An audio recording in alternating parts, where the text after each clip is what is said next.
Bismillahirrahmanirrahim. Assalamualaikum warahmatullahi wabarakatuh. Salam sejahtera bagi kita semuanya. Selamat petang rekan-rekan sekalian.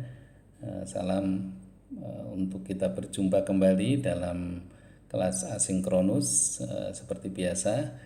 Nanti insya Allah Anda akan terbiasa juga dengan model kelas seperti ini karena kita akan mempunyai lebih dari 6 kali ya pertemuan secara sinkronus. Minggu depan saya sedikit mengingatkan, nanti tentu saya akan ingatkan melalui ketua kelas Mbak Putri untuk kita akan punya kelas sinkronus ya minggu depan. Jadi kita akan tatap muka melalui Jimit. Rekan-rekan sekalian, petang hari ini kita akan membahas topik yang sangat up to date ya, meskipun sebenarnya organisasi yang sudah lama banget Anda mungkin juga udah paham ya, itulah NATO ya, North Atlantic Treaty Organization. Di PowerPoint saya masih tulis pertemuan keempat, it's okay, but we are actually at the sixth meeting. Topik saya ulangi sekali lagi, kita akan membahas tentang NATO ya, what is NATO. Nah, ini nih ya. Jadi ini sangat up to date dalam konteks perang yang terjadi antara Rusia dan Ukraina di sana, karena mau tidak mau isu tentang NATO ini sangat terkait ya. Tapi kita akan coba menggali yang lebih dasar, hal yang sifatnya knowledge saja dulu pada rekan-rekan sekalian, sehingga nanti rekan-rekan paham yang lebih detail apa sih sebenarnya NATO itu gitu ya. Jadi organisasi apa ini, dia berfungsi sebagai apa, siapa-siapa. Nah, tentu hal yang sangat simpel yang mungkin Anda sekalian sudah pahami. Tapi sedikit saya ingatkan bahwa bahasan aliansi yang minggu lalu ya kita bahas ya, apa itu judulnya, formation itu ya, pembentukan aliansi. Nah, ini adalah salah satu contohnya ya. Jadi bentuk formasi aliansi ya keamanan itu adalah NATO. Ada beberapa aliansi keamanan lainnya ya, tentu yang paling besar ada Warsaw Pact ya, atau Pakta Warsawa ya. Tentu itu adalah musuh bebuyutannya ya NATO pada saat perang dingin. Kemudian ada juga yang aliansi lain itu apa, SEATO kalau nggak salah ya, Southeast Asia Treaty Organizations ya, itulah organisasi-organisasi keamanannya negara-negara di Asia Tenggara ya. Kemudian ada lagi aliansi keamanan New Zealand dengan Australia dan Amerika gitu ya. Jadi itu aliansi-aliansi yang berbentuk organisasi semacam NATO yang ada. Nah, kita tidak akan mempelajari mereka semua, tapi kita mau mengambil NATO saja ya sebagai sebuah contoh aliansi, dan tentu role mereka sangat luar biasa di dalam percaturan keamanan dunia. Nah, dari tandanya aja yang menarik itu, coba Anda lihat itu ya, sebentar. Kan ada gak dibalik-baliknya gitu ya, NATO, kemudian dibaliknya itu OTAN. Maksudnya apa ya, NATO juga, cuman dibalik dia membacanya. Jadi dari North Atlantic Treaty Organization, kalau dibalik dari bawah Organization Treaty Atlantic North, seperti itu ya. Tapi itu apalah, mungkin ada nilai filosofi yang lain. Sekarang agak ikut-ikutan itu NU ya. NU kemudian di bawahnya UN. Nah, itu mungkin maksudnya, filosofinya NU ingin lebih berkiprah pada dunia ya, bisa jadi semacam itu. Oke, rekan-rekan sekalian, hal yang mendasar dalam NATO ini adalah 5 poin penting ini ya. Nanti kita akan ke website yang di atas ini ya untuk lebih detail. Tapi ada member countries.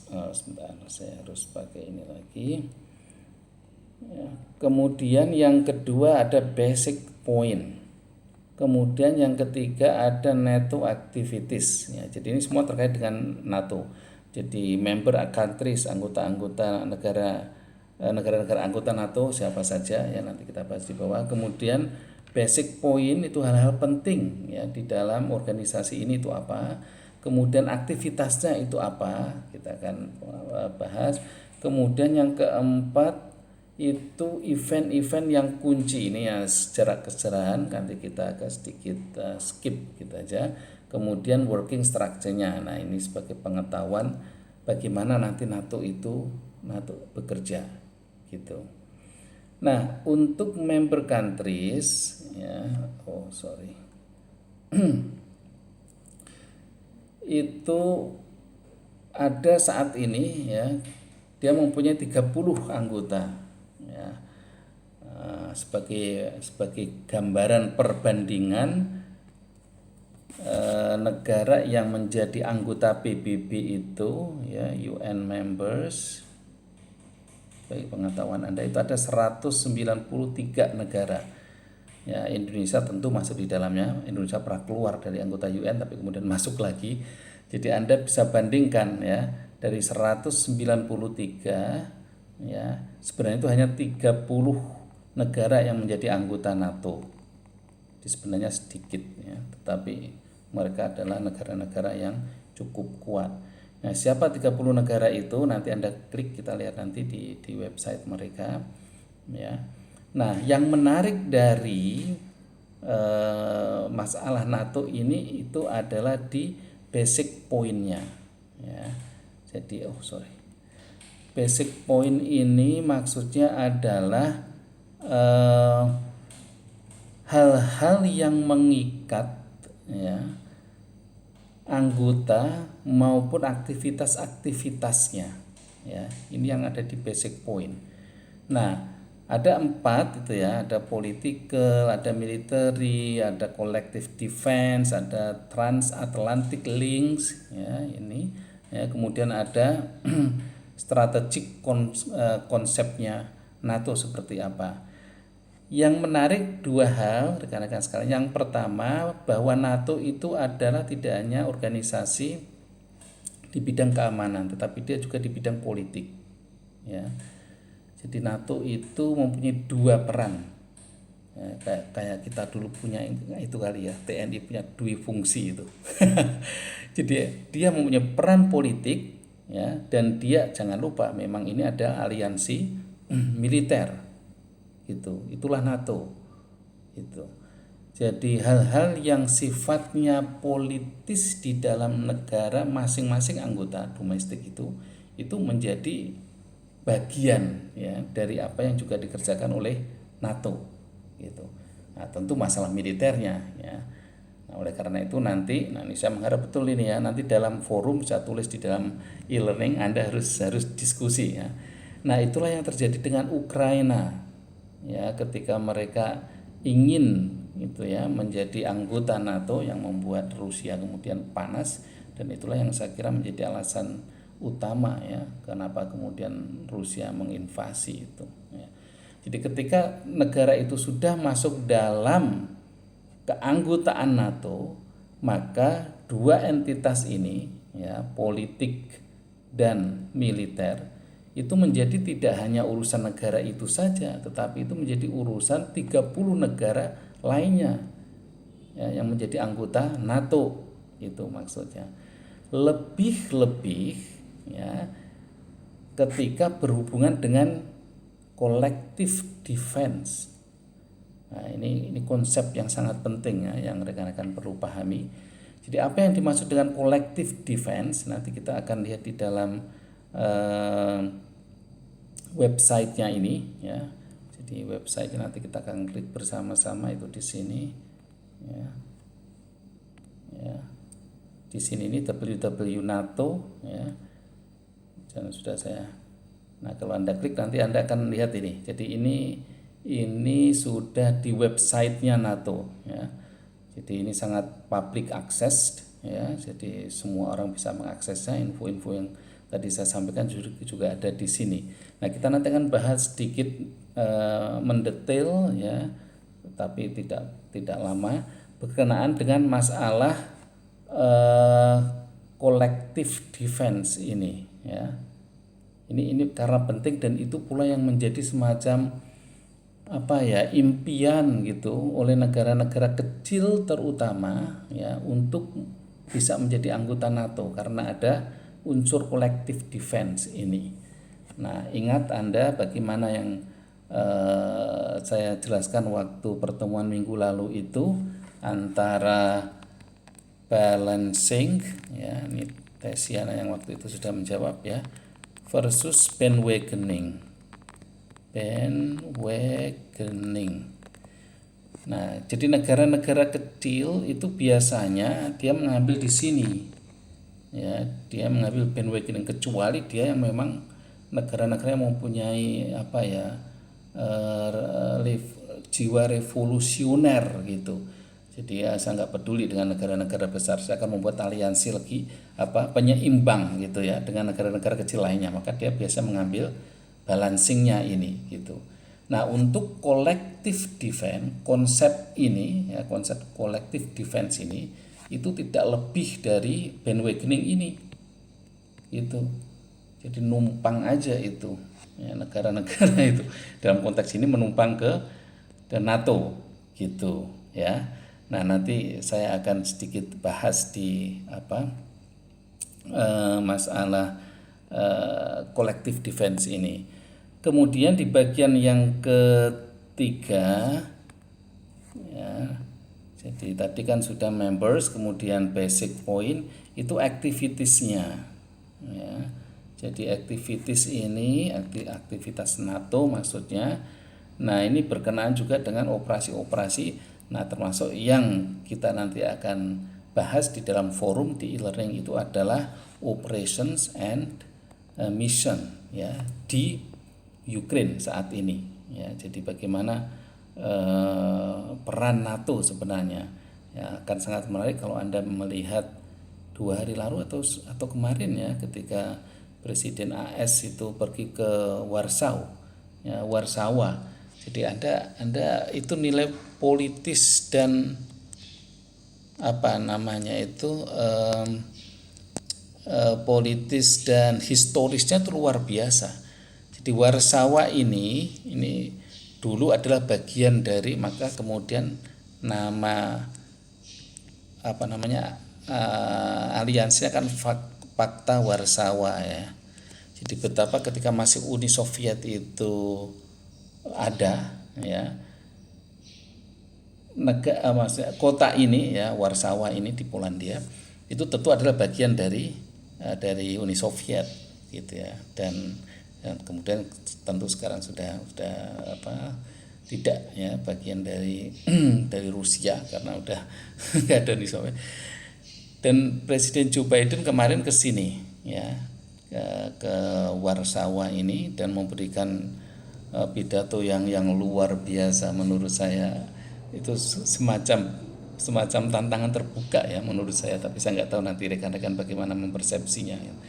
Nah, dia diantaranya itu menyatakan that man should not remain as leader, something like that, ya. Jadi beliau itu menunjuk Putin seharusnya tidak menjadi pemimpin Rusia lagi gitu. Jadi lagi-lagi Amerika menggunakan teori ini, regime change, ya, bisa dibaca, ya, nanti rekan-rekan, regime change.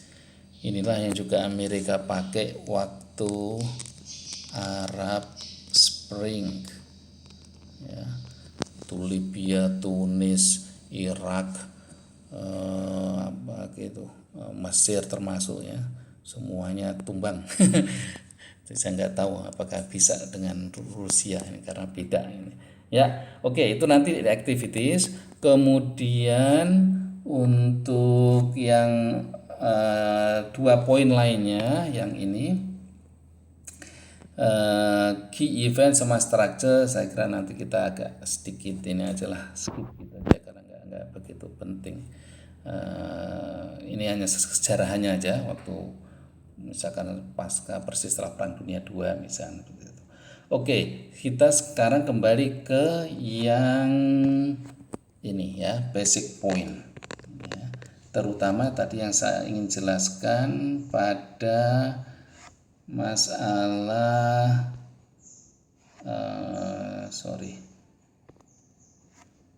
pada masalah collective defense ya. Jadi dia ada di sini ya, di basic point yang kedua ini ya. Bentar saya sini ya, basic point. Kemudian saya akan ke kalau ada apa yang ingin ditanyakan nanti ini aja ya, rekan-rekan langsung nanti bisa chatkan di e-learning karena ini kan video taping gitu ya. Oke, jadi yang dimaksud dengan collective defense ya dalam basic point itu adalah artikel 5 ya. Nanti Anda klik yang tadi ya, alamat websitenya, kemudian ke basic point, kemudian ada ini collective defense ya. Maksud saya Anda klik ke yang ini ya, www.nato.int ya, kemudian ini basic point. Nah, nanti Anda akan direct ke sini ya. Nah, dalam artikel 5 rekan-rekan tadi yang saya sampaikan mengapa itu menjadi sangat penting gitu ya di dalam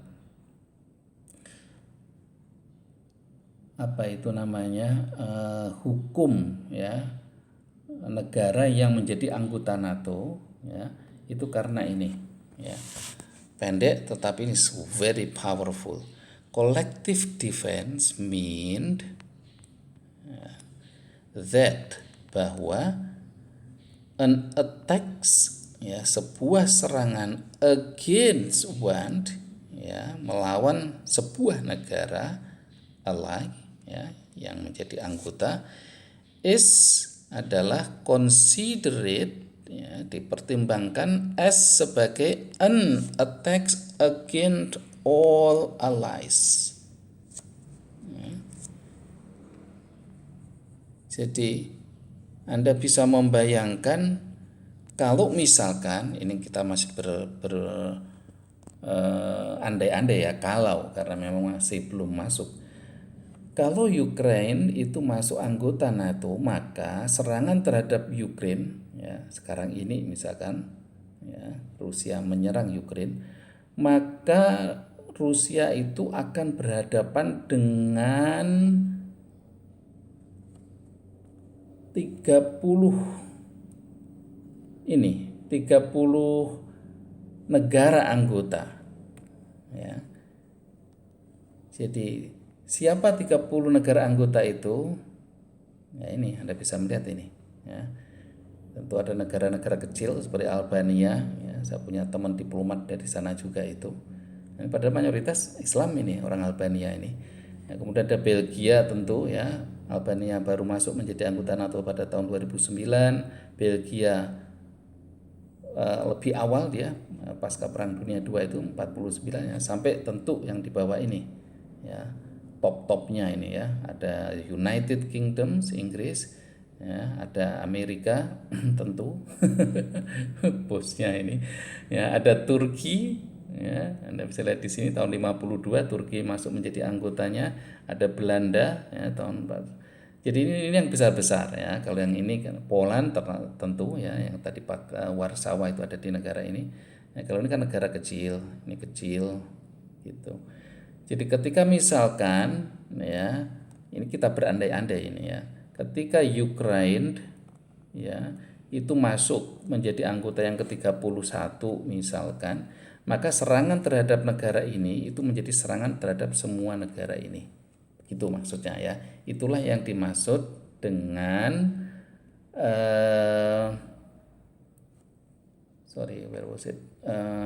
yang dimaksud dengan collective defense ya, atau artikel 5 ini ya, artikel 5 ini collective defense. Jadi oleh karena itu mungkin dalam beberapa persepsi ya, kepala negara atau negara-negara yang kecil itu ya lebih baik udah dia ikut aja kepada negara besar NATO, ya itulah yang disebut dengan bandwagoning ya. Saya ulangi lagi ya, di dalam format aliansi minggu lalu yang kita udah diskusikan itu. Nah, dan ini menjadi jaminan di dalam NATO, dan itu memang ada di dalam pasal ya pembentukan treaty, pembentukan perjanjian di NATO itu rekan-rekan. Jadi mungkin pasal inilah yang menarik gitu ya bagi negara kecil ketika memang ancaman itu dianggap sebagai sesuatu yang dia persepsi tidak mungkin dihadapi sendiri, ya maka dia akan mengikuti aliansi yang bagi dia ya bisa memberikan proteksi ya. Tentu dalam konteks ini untuk case Ukraine adalah NATO itu. Nah, mengapa tidak ke Fakta Warsawa misalkan? Nah, itu menjadi topik diskusi yang menarik gitu ya. Saya sendiri belum bisa memberikan jawabannya, perlu mencari referensi gitu. Tetapi yang jelas dalam sejarah Ukraine sebelum yang presiden saat ini, yang siapa namanya itu, Zelensky, siapa itu ya, dua presiden ya, dalam berita yang saya dengar dua presiden Ukraina sebelumnya itu selalu pro dengan Rusia ya. Nah itu lagi-lagi berkenaan dengan persepsi seorang kepala negara ya, kepala pemerintahan untuk bagaimana membawa politik luar negerinya ya, foreign policy-nya mereka itu ya ke dalam sebuah arah ya yang tentu bisa menyelamatkan national interest ya, bisa menyelamatkan kepentingan nasionalnya. Nah, ini memang harus cerdas ya, harus pintar ya menjadi seorang kepala negara itu, karena dia harus betul-betul memahami arah kepentingan nasional itu apa ya, sehingga kemudian itu tidak hanya membawa negaranya saja tetapi membawa rakyatnya ya ke arah sebuah negara yang sejahtera gitu. Nah, itu bagian yang kedua rekan-rekan sekalian dari topik kita berkenaan dengan NATO ini ya. Jadi member countries-nya sudah jelas, kemudian basic point ya tentu ada banyak pasal-pasal yang lain ya yang ada di dalam perjanjian ya ketika sebuah negara itu menjadi anggota dari NATO. Tetapi dari sekian banyak pasal-pasal yang penting itu adalah collective defense tadi ya. Nah, collective defense itu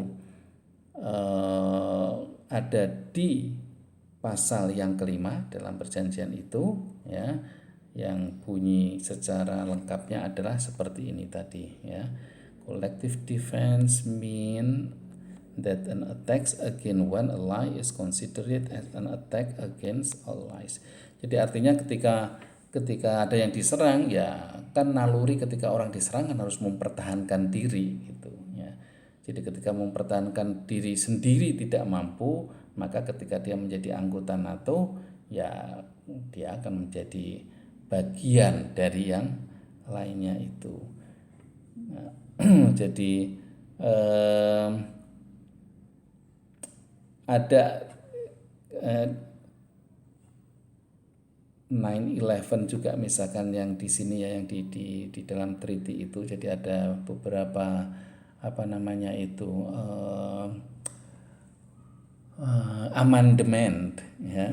Jadi treaty itu sangat live. Nah, terutama ketika misalkan treaty itu kita hubungkan lagi dengan yang fungsi tadi, fungsi ini political ya.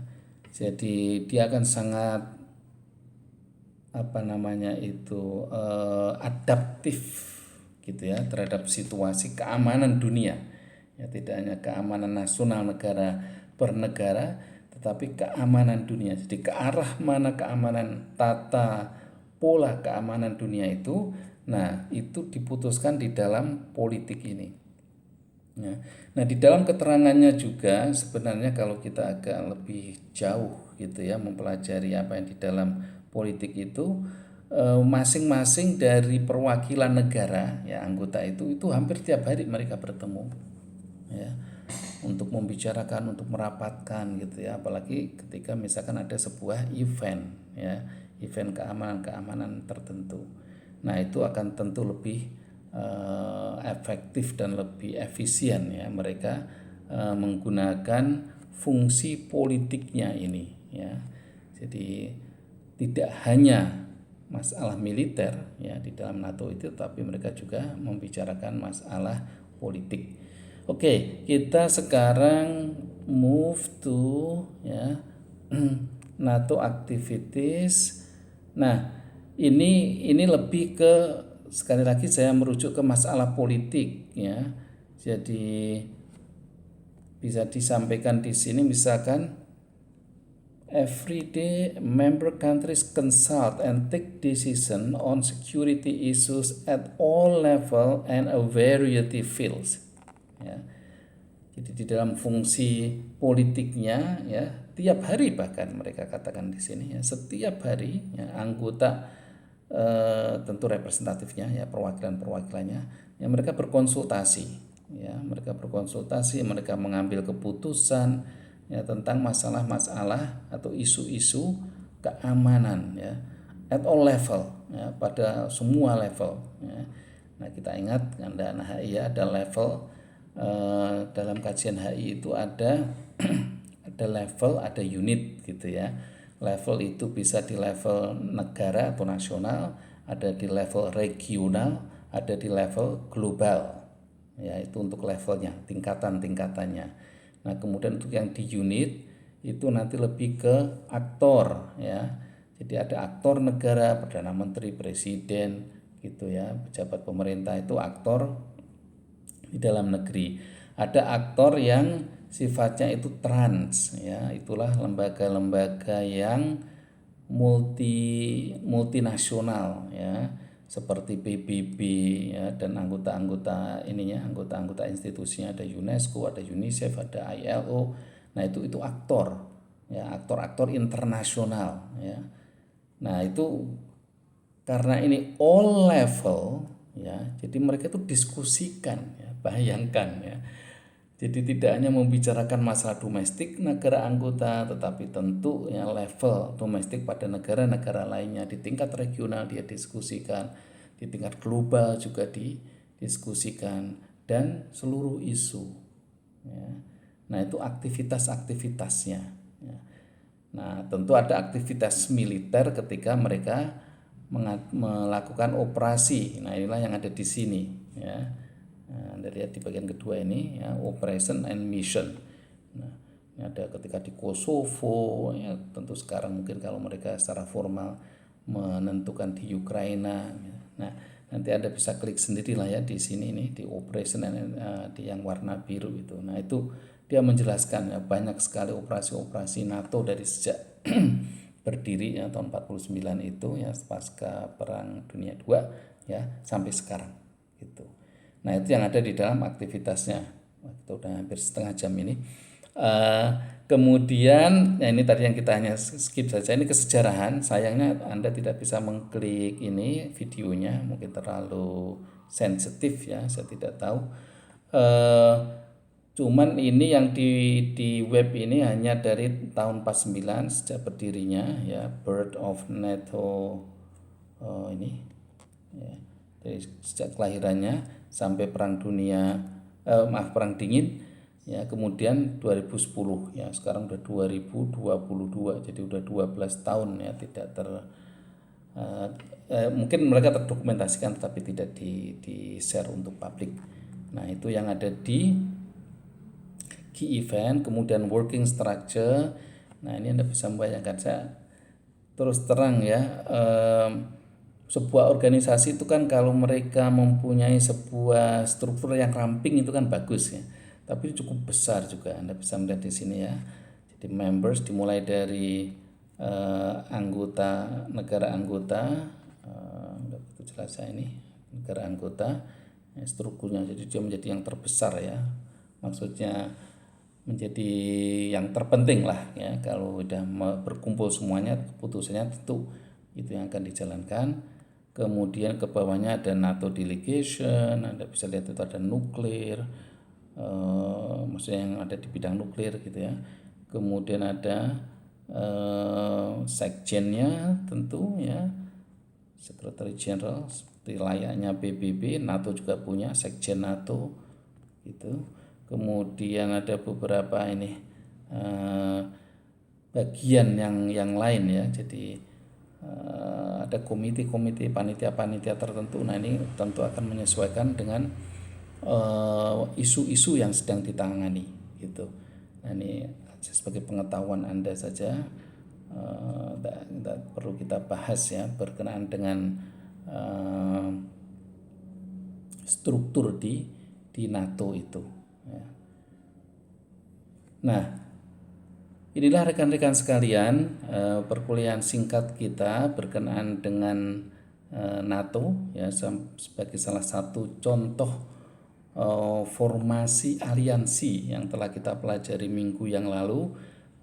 Tentu tadi sudah saya sampaikan di awal perkuliahan ada aliansi-aliansi lain ya selain NATO, namun kita ambil contoh NATO sebagai sebuah aliansi yang mempunyai kesibukan lah gitu untuk mengurus masalah dunia ini ya. Jadi tadi kita udah cukup banyak pelajari tentang siapa anggota-anggotanya gitu ya, kemudian basic pointnya tentu ya, collective defense tadi itu, kemudian aktivitasnya ya.